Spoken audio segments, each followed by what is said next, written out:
Dictation start होगी 5 second बाद। Yes, lesson number 11।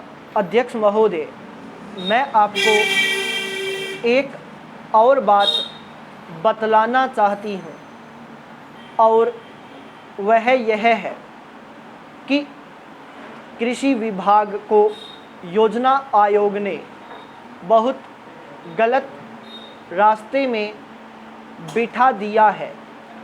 उन लोगों के पास लड़ने के लिए दम नहीं है और देश में खाद्यान्न का उत्पादन बढ़ाने के लिए जो योजनाएं चाहिए और उनके लिए जो धनराशि चाहिए वे उनको पूरी तरह मंजूर नहीं करा पाते हैं। कृषि विभाग तो ज़मीन की तरह आधार होता है और उसी पर देश के लिए पर्याप्त अन्न पैदा करने का महान भार है।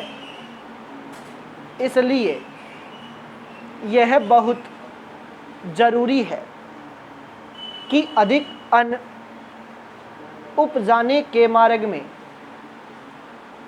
जो भी आवश्यक कदम यह विभाग उठाना चाहे उसमें किसी तरह की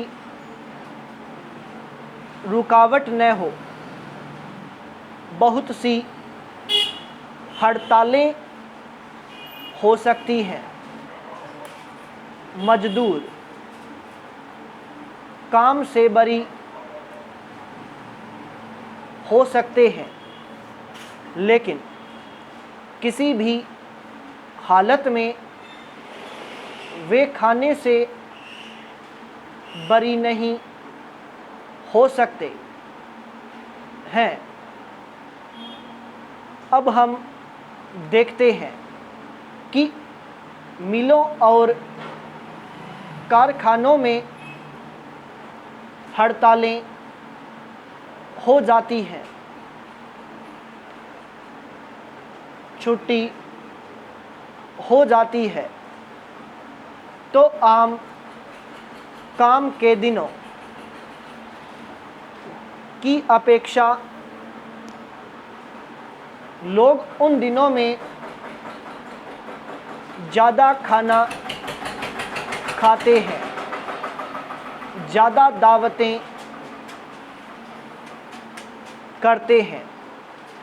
आज यह हमारे लिए गंभीर चिंता का विषय है कि हमारा अन्न का उत्पादन उस गति से नहीं बढ़ रहा है जिस गति से हमारी खपत बढ़ती जा रही है। पाई पैरा चेंज। सरकार तथा इस मंत्रालय के लिए यह समस्या एक बड़ा सिरदर्द पैदा कर रही है। हर एक विभाग में बड़े बड़े अफसर बैठे हैं और हजारों रुपए की लंबी लंबी तनख्वाहें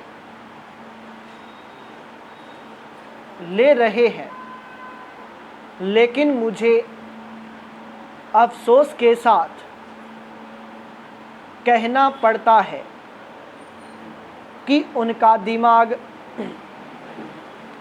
कार्यालय की फाइलों और कागज़ों में लगा रहता है। इस विभाग का काम बहुत ही महत्वपूर्ण है प्राकृतिक कोप के कारण जो समय समय पर हमारी फसलों को नुकसान होता है, इससे भी अपनी फसलों की रक्षा करने के लिए आवश्यक कदम उठाना इसके ज़िम्मे है। आज मेरे पास लखनऊ से कुछ लोग आए थे और वे लोग बोल रहे थे कि यहाँ दिल्ली में